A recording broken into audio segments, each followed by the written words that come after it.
Assalamualaikum warahmatullahi wabarakatuh. Alhamdulillah wassalatu wassalamu ala Rasulillah wa ala alihi wa sahbihi wa mawalah wa la haula wa la quwwata illa billahi wa ba'du. Alhamdulillah, di malam hari ini kembali kita bisa duduk untuk bertalabul ilmi di Masjid Nidaul Ilmi Tanjung Priau, Sekupang, Batam. Salawat dan salam kita hadiahkan kepada Rasul kita Nabi besar Muhammad sallallahu alaihi wasallam.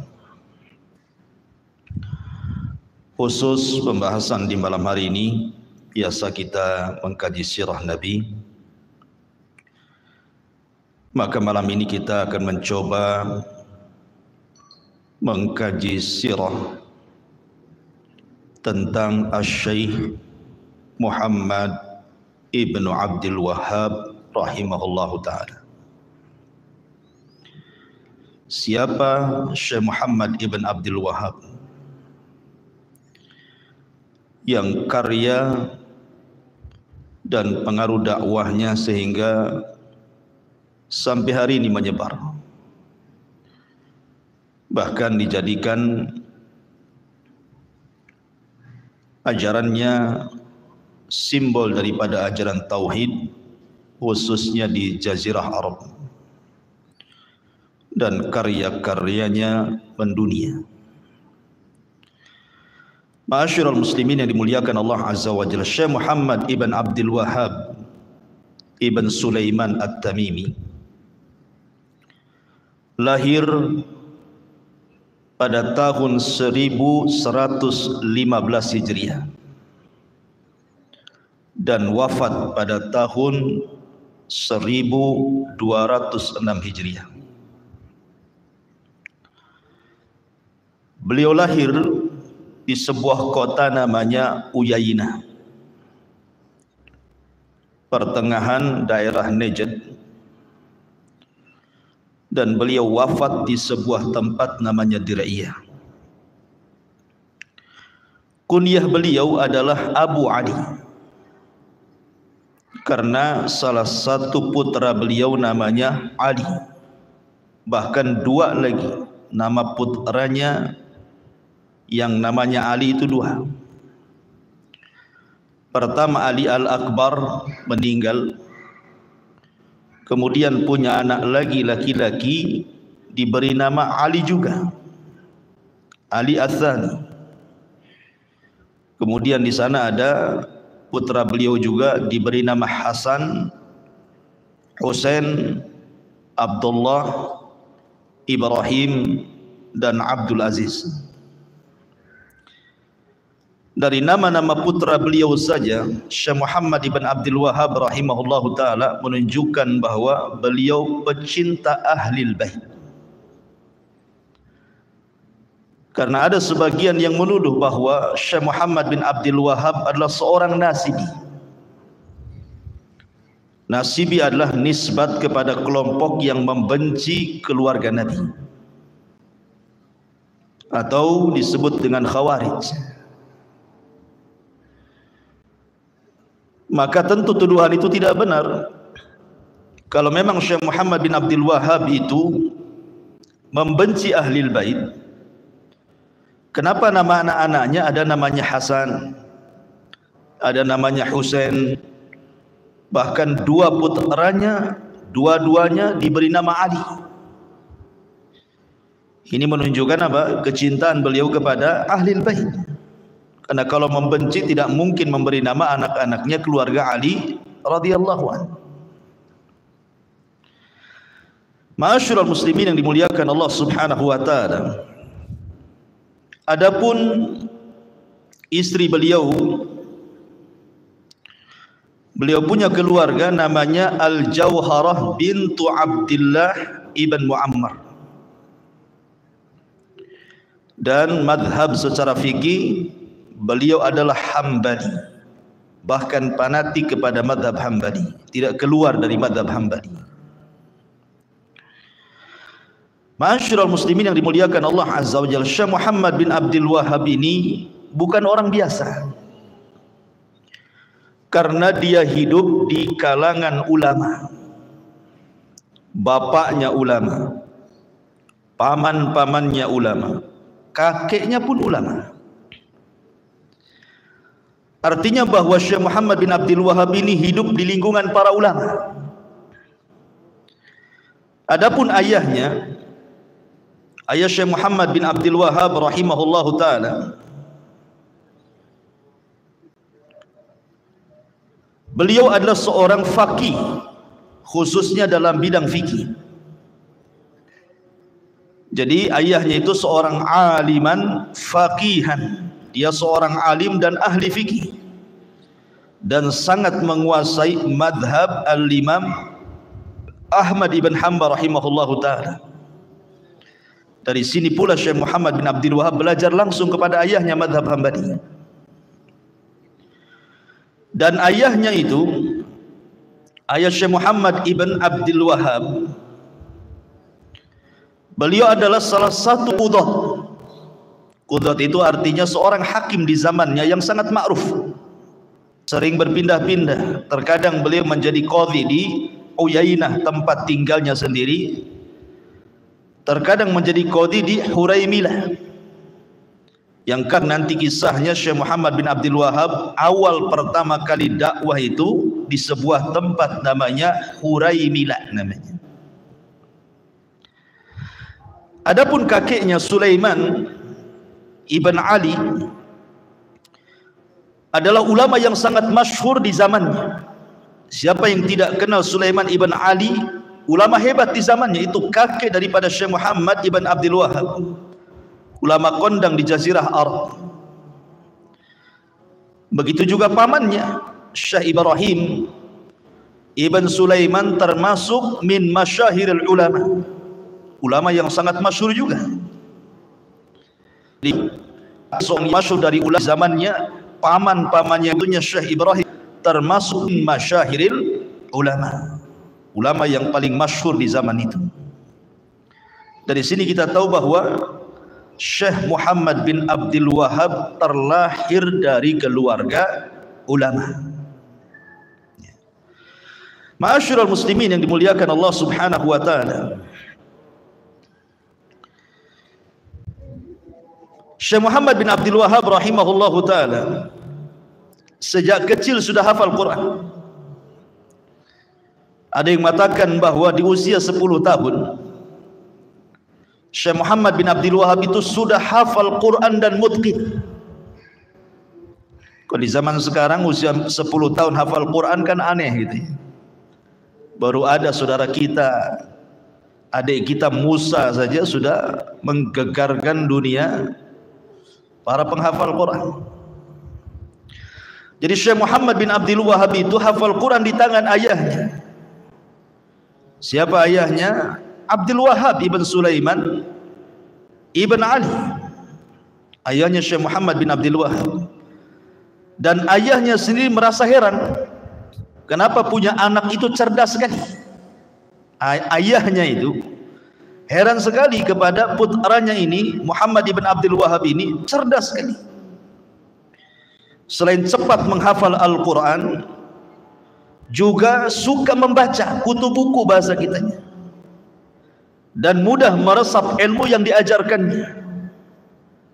Begitulah apabila Allah Subhanahu wa ta'ala menghendaki seseorang itu di atas kebaikan, Allah cerdaskan orang itu. Man yuridillahu khairan yufaqihu fiddin. Syekh Muhammad bin Abdul Wahhab rahimahullahu ta'ala, selain daripada berguru kepada orang-orang terdekatnya dalam keluarganya, baik ayahnya ataupun paman-pamannya, dan sudah banyak menguasai tentang ilmu Al-Quran dan juga fikih serta hadis, maka mulailah kemudian Syekh Muhammad bin Abdul Wahhab ingin menambah pengetahuannya.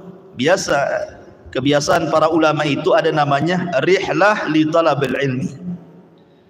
safar ke sana kemari untuk belajar. Maka yang pertama kali safar adalah dia safar ke Mekah untuk haji. Kemudian belajar kepada para ulama Mekah di zamannya.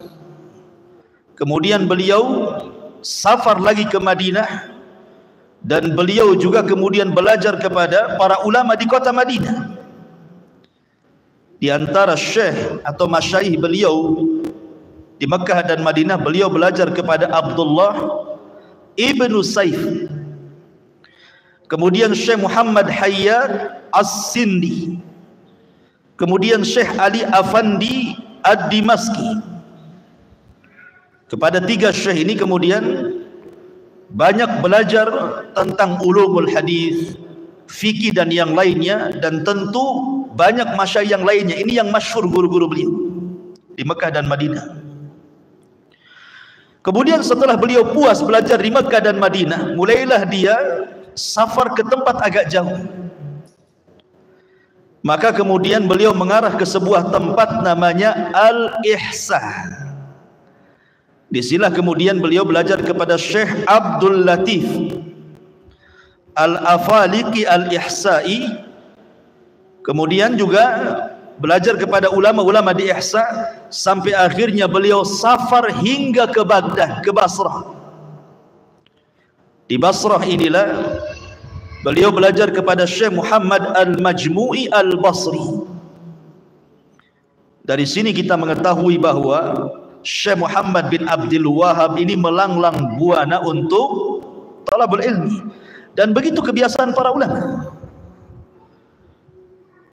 Kalau kita mendengar sejarah bagaimana Imam Bukhari safar ke sana kemari, bagaimana Imam Muslim dan juga para pengeluar hadis, kemudian juga madzhabul arba'ah, bagaimana Imam Ahmad ke sana kemari sampai keliling dunia 2 kali. Kemudian juga Imam Syafi'i rahimahullah ta'ala, yang tidak keluar itu cuma Imam Malik. Memang Imam Malik tidak keluar dari Madinah, karena di zaman itu Madinah pusat ilmu masalahnya. Jadi Imam Malik tidak pernah belajar di luar dari Madinah, dia di Madinah saja. Makanya dijuluki Imam Darul Hijrah namanya, imam pemilik kota hijrah Rasul.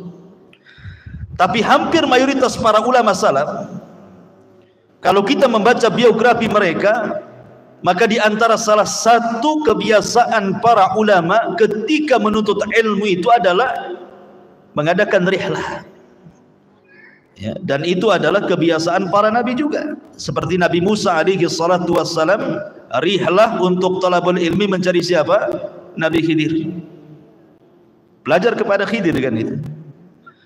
Kemudian para sahabat sepeninggal Nabi SAW, seperti Jabir bin Abdullah radhiyallahu an, hanya gara-gara satu buah hadis yang ia dengar dari seseorang, tapi seseorang ini tidak mendengar langsung dari Nabi, tapi mendengar dari Abdullah ibn Unais yang ada di Syam. Abdullah ibn Unais inilah yang langsung mendengar dari Nabi. Dia ingin mendapatkan sanad ulu, sanad yang lebih dekat dengan Nabi. Berangkat Jabir bin Abdullah dari Madinah ke Syam, bayangkan, hanya untuk bertanya soal hadis. Yuhsyarun nas yaumal qiyamah khufatan uratan ghurlan. Betul enggak kau mendengar dari Nabi SAW? Kata Abdullah bin Unais, iya. Kemudian dia balik lagi ke Madinah. Hanya itu saja, ngabisin duit saja kan. Tetapi apalah arti duit dibandingkan sebuah hadis Nabi? Begitulah himmah talabul ilminya para ulama salaf. Ma'asyiral muslimin yang dimuliakan Allah Subhanahu wa taala.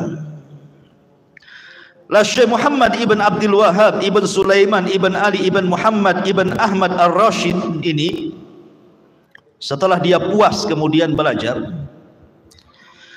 maka Syekh Muhammad bin Abdul Wahab kemudian mulai melakukan dakwah. Lah kebetulan ayahnya Syekh Muhammad bin Abdul Wahab itu menjadi qadhi di sebuah tempat namanya Huraymila namanya. Maka Syekh Muhammad bin Abdul Wahab kemudian tinggal bersama ayahnya di Huraymila itu selama 2 tahun. Disitulah dia berdakwah. Subhanallah, Allah Subhanahu wa taala mudahkan dakwah beliau sehingga waktu yang sangat singkat 2 tahun itu mampu kemudian mendatangkan para thalabatul ilmi dari mana-mana. Majlisnya penuh sekali. Ma'asyiral muslimin yang dimuliakan Allah Azza wa Jalla. Sehingga kemudian ada sebagian orang-orang jahat yang tidak suka. Biasa fitrah dakwah itu pasti ada penentang. Nabi SAW saja ditentang dakwahnya. Padahal kurang apa Nabi SAW, akhlaknya nomor 1, punya mukjizat, dipuji oleh orang-orang Quraisy Shadiqul Amin selama ketika beliau belum diangkat jadi Nabi. 40 tahun dari mulai lahir sampai beliau diangkat jadi Nabi, tidak ada yang mencela beliau. Tetapi ketika dia datang kepada orang-orang Quraisy dan sudah diangkat menjadi Nabi dan mulai berdakwah, mulai ada penentangan. Padahal sebenarnya di zaman jahiliyah orang-orang yang tidak sepaham dengan orang-orang para penyembah berhala itu banyak, yang disebut dengan al-hunafa, orang-orang yang tidak suka dengan kesyirikan. Di sana ada Waraqah ibn Naufal, seorang wahid, tidak suka dengan kesyirikan. Kemudian di sana ada Abdullah ibn Jahas, seorang hanif, tidak suka menyembah berhala. Kemudian di sana ada Suwaid ibn Samit, tidak suka dengan berhala. Kemudian Zaid ibn Amr ibn Nufail, tidak suka menyembah berhala. Dan banyak ada deretan-deretan orang-orang yang tidak suka menyembah berhala. Anehnya mereka tidak dimusuhi. Kenapa ketika Nabi SAW tidak suka dengan para penyembah berhala dimusuhi? Apa masalahnya? Di sini kuncinya. Karena orang-orang ini seperti Waraqah dan yang lainnya, mereka itu salihun li nafsihi. Mereka hanya soleh untuk dirinya saja, tidak mencegah kemungkaran. Tapi Nabi SAW menggabungkan 2 sifat, saleh dan muslih. Soleh itu dirinya juga soleh, muslih itu memperbaiki orang supaya soleh juga. Lah ketika kemudian dia mulai berdakwah, mengajak orang ke dalam tauhid, memberantas kesyirikan, menghancurkan berhala-berhala, mulailah kemudian banyak pertentangan. Makanya kalau antum berbeda akidah dengan orang lain, antum hanya sholat, puasa, zakat, pokoknya antum ibadah sendiri saja, nggak ada yang memusuhi antum. Karena antum solehnya untuk diri antum saja kan. Coba mulai antum ajak tetangga, tetangga sebelah, antum togor, itu nggak boleh, nggak ada itu sunnahnya itu. Nabi nggak pernah melakukan seperti itu. Ya hindari. Mulai itu. Apa orang ini? Kepo kali. Mulai omongannya dulu tuh kan.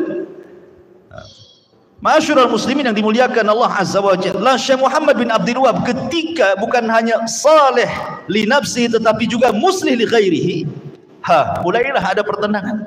Banyak orang-orang jahat yang tidak suka dengan Syekh. Akhirnya kemudian orang-orang jahat ini menyewa preman untuk membunuh Syekh Muhammad bin Abdul Wahab tengah malam.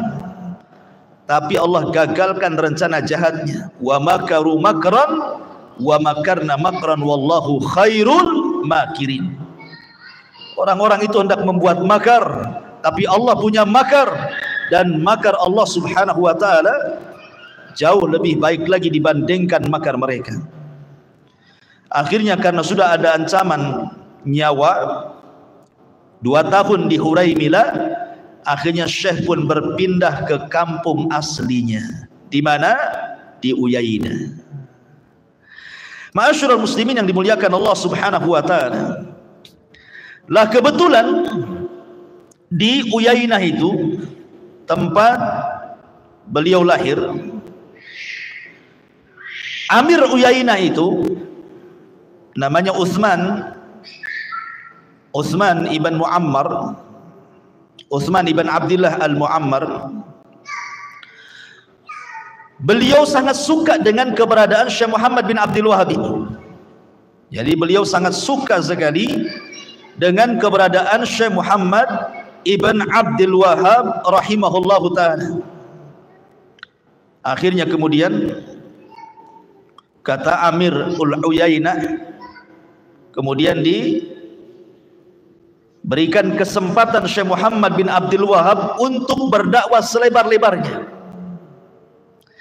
Lah kebetulan di Uyainah itu kebiasaan kabilah-kabilah Arab itu mereka suka tabaruk bil asjar, suka mereka mencari berkah ke pohon-pohon. Jadi hampir setiap kabilah itu ada pohon yang disembah, dijadikan tabaruk oleh mereka, ya, dicarikan berkah. Akhirnya kemudian berkat dakwah Syekh Muhammad bin Abdul Wahhab di Uyainah, maka pohon-pohon yang disembah oleh orang-orang Uyainah itu mulai ditebangi satu persatu. Jadi pohon-pohon yang dijadikan tabaruk, yang orang berdoa di situ, nazar di situ, menyembelih di situ, dan begitu seterusnya, mulai dikikis sedikit demi sedikit, sehingga kemudian banyak pohon-pohon yang didewakan mulai hilang dan musnah berkat dakwah Syekh Muhammad bin Abdul Wahhab ini. Kemudian juga di Uyainah itu ada kuburan seorang sahabat Nabi SAW yang meninggal di Yamamah saat penyerbuan Musailamah Al-Kadzab, namanya Zaid ibn Khattab. Ada kuburan seorang sahabat yang meninggal di Yamamah saat perang melawan Musailamah Al-Kadzab, namanya Zaid ibn Khattab. Itu diagungkan kuburan itu. Jadi banyak kemudian orang-orang Uyainah itu datang ke kuburan tersebut meminta-minta, minta jodoh ke situ, minta rizki ke situ, usahanya kemudian gulung tikar, minta di situ biar tikarnya kembali dibentang. Pokoknya apapun minta ke kuburan, selain kepada pohon juga minta ke kuburan tuh. Maka Syekh Muhammad bin Abdul Wahhab ketika itu meminta kepada Amir Uyainah ini, Amir ibn Uyainah, supaya bagaimana kalau seandainya kuburan itu kubahnya dihancurkan, dijadikan kuburan biasa, supaya jangan sampai kemudian orang-orang kemudian kembali menyembah kuburan tersebut dan diarahkan menyembah Allah Subhanahu wa ta'ala. Maka pada awalnya, ma'asyiral muslimin yang dimuliakan Allah Azza wa Jal, ini pemimpin Uyainah ini agak mikir, karena bagaimanapun akan terjadi penentangan nih. Tetapi kemudian dikuatkan oleh Syekh Muhammad bin Abdul Wahhab. Akhirnya kemudian Amir Uyainah mau membantu Syekh Muhammad bin Abdul Wahhab. Dikirimlah kemudian pasukan sebanyak 600 orang untuk menghancurkan kubahnya itu, supaya jangan diagungkan jadi kuburan biasa gitu ya. Kuburan Zaid ibn Khattab radhiyallahu anhu. Bahkan yang lebih hebat lagi, Syekh Muhammad bin Abdul Wahhab ini, beliau mulai kemudian menerapkan hukum hudud di Uyainah ini, menerapkan syariat Islam gitu ya. Jadi kalau ada yang mencuri, potong tangan, ya. Kemudian kalau ada yang berzina dan dia muhsan, dirajam. Kalau seandainya belum muhsan, belum menikah, maka dia diasingkan setahun dan dicambuk 100 kali. Pokoknya betul-betul ditegakkan syariat Islam di Uyainah ini. Dan amirnya Ibn Muammar ini setuju dengan apa yang dilakukan Syekh Muhammad Ibn Abdul Wahhab rahimahullahu ta'ala. Tetapi kemudian termasuk juga masjid-masjid yang tadinya kosong menjadi penuh akibat dakwah Syekh Muhammad bin Abdul Wahhab itu. Jadi syiar Islam itu di Uyainah mulai berkembang, masjid penuh gitu ya. Kemudian mulai orang-orang tertarik dan tidak lagi mencari berkah di pohon-pohon, tidak lagi mereka meminta ke kuburan-kuburan, dan mereka mulai mentauhidkan Allah Subhanahu wa ta'ala. Tapi ketika Syekh Muhammad bin Abdul Wahhab mulai menegakkan syariat Islam, hukum hudud gitu ya, rupanya cepat terdengar kemana-mana ke kabilah-kabilah yang jauh itu. Lah kebetulan kabilah Uyainah ini, ikhwan, kabilah Uyainah itu di bawah kekuasaan kabilah Ihsah. Jadi semua perekonomian di Uyainah itu dikendalikan oleh kabilah Ihsa, kabilah yang lebih besar lagi. Lah sementara kemudian amirnya Ihsa ini tidak suka ada seorang Mutawwi gitu ya. Kok berani kemudian mengobok-obok Uyainah dengan mengajarkan ajaran baru, kata dia gitu ya, sampai kemudian mengadakan hukum hudud. Jadi ada kekhawatiran. Akhirnya kemudian Amir Ihsa ini mulai menyurati Ibn Muammar. Amirnya siapa? Amirnya Uyainah. Ma'asyiral muslimin yang dimuliakan Allah Subhanahu wa taala, masalahnya isi surat itu mengerikan. Jadi penguasa Ihsa ini mengirim surat kepada Amir Uyainah itu agar membunuh seorang dai yang ada di Uyainah, maksudnya Syekh Muhammad Ibn Abdul Wahab. Kalau tidak, katanya, maka dana-dana besar yang selama ini mengalir dari Ihsa ke Uyainah akan diputus, sehingga Uyainah akan jatuh miskin dan tidak ditolong lagi secara ekonomi. Mulailah kemudian berpikir nih Amir Ihsa ini kalau uang tak cari dari Ihsa, bermasalah nih ekonomi Uyainah ini. Tapi tidak mungkin saya membunuh Syekh Muhammad bin Abdul Wahab, dia membawa kebaikan. Akhirnya kemudian mulailah kemudian Amir Uyainah ini, Ibn Muammar itu, Utsman Ibn Muammar ini berdialog dengan Syekh Muhammad bin Abdul Wahab rahimahullahu taala, macam mana baiknya gitu ya. Ini Amir Ihsa menghendaki seperti ini, sementara dalam hati saya tidak suka dengan seperti itu. Tetapi Syekh Muhammad bin Abdullah berusaha menguatkan, nggak apa-apa, diputus, nggak ada masalah, kamu jangan takut. Karena orang yang menegakkan tauhid, menegakkan dakwah, nanti Allah akan berikan jauh lebih baik dibandingkan pemberian Amir Ihsa, katanya. Ditanamkan tauhid kepada hati Ibn Muammar ini, Utsman Ibn Muammar ini, penguasa Uyainah ini. Tapi rupanya hatinya condong untuk mengikuti amirnya Ihsa. Lah dari sini kemudian Ibn Muammar ini, hakimnya Uyainah ini, meminta agar Syekh Muhammad bin Abdul Wahab angkat kaki dari Uyainah. Diusir, kan di kampungnya sendiri diusir karena mendakwahkan dakwah tauhid. Persis seperti Nabi SAW terusir dari Mekah kan, kemudian hijrah ke Madinah. Akhirnya kemudian Syekh Muhammad bin Abdul Wahab rahimahullahu taala mulai mencari tempat baru. Kemana dia pergi? Dia pergi ke sebuah tempat namanya Ad-Dir'iyah, namanya kabilah Dir'iyah. Pemimpinnya namanya Muhammad ibnu Sa'ud. Disinilah sejarah dimulai. Lah ketika itu Syekh Muhammad bin Abdul Wahab belum dikenal di Dir'iyah, cuman dia punya murid Ibn Sulaim atau Ahmad Ibn Suwailim namanya. Ahmad Ibn Suwailim itu salah satu murid beliau yang tinggal di Dir'iyah. Jadi sementara Syekh Muhammad bin Abdul Wahab ini terusir dari Uyainah negerinya, itu yang menampung di Dir'iyah adalah muridnya ini. Kemudian keberadaan Syekh Muhammad bin Abdul Wahab tercium akhirnya oleh istri daripada penguasa Dir'iyah. Istrinya Muhammad ibn Saud ini orang saleh.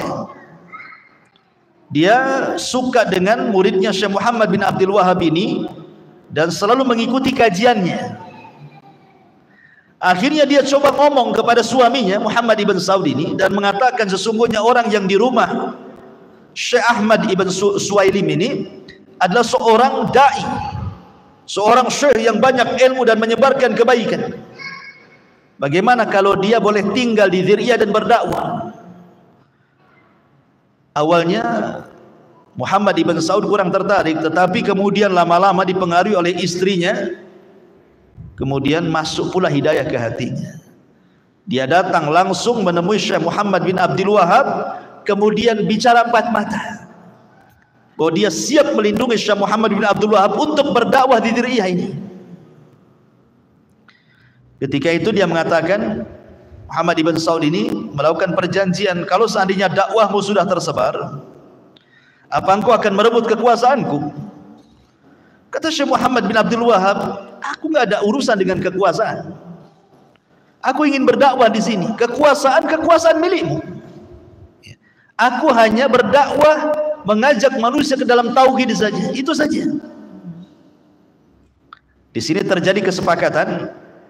Berarti soal urusan negara itu urusannya Muhammad ibn Saud. Tapi soal urusan agama berarti urusannya Syekh Muhammad ibn Abdul Wahab. Dan kesepakatan itu masih berlaku sampai hari ini. Lihat kerajaan Saudi. Yang jadi raja siapa? Keluarga Muhammad bin Saud semuanya. Dari anak, cucu, cicitnya sampai sekarang. Dan siapa yang kemudian memegang lajnah daimah, yang mengeluarkan riset fatwa gitu ya, dari kerajaan Saudi Arabia, dari keluarga siapa? Syekh Muhammad ibn Abdul Wahab, yang sekarang dipegang oleh Al-Syekh kan gitu ya. Jadi perjanjian itu masih melekat sampai hari ini. Maka akhirnya kemudian berkat dukungan penguasa, Syekh Muhammad bin Abdul Wahab leluasa untuk berdakwah seluas-luasnya di Diriyah. Akhirnya manusia subhanallah dari mana-mana, bukan hanya dari Diriyah saja, dari mana-mana negeri di zaman itu datang ke Diriyah belajar kepada Syekh Muhammad ibn Abdul Wahab rahimahullah ta'ala. Kenapa? Karena dilindungi penguasa. Begitulah dakwah. Kalau dekat dengan penguasa biasanya lancar. Tapi kalau memusuhi penguasa dibubarkan. Ya, carikan pasal karet, masuk penjara. Ya. Ma'asyiral muslimin yang dimuliakan Allah Azza wa Jalla. Makanya ahli sunnah wal jamaah sangat menganjurkan agar kita supaya dekat dengan pemerintah, mendukung program pemerintah selama program yang dibentuk oleh pemerintah itu tidak bertentangan dengan syariat, kita dukung.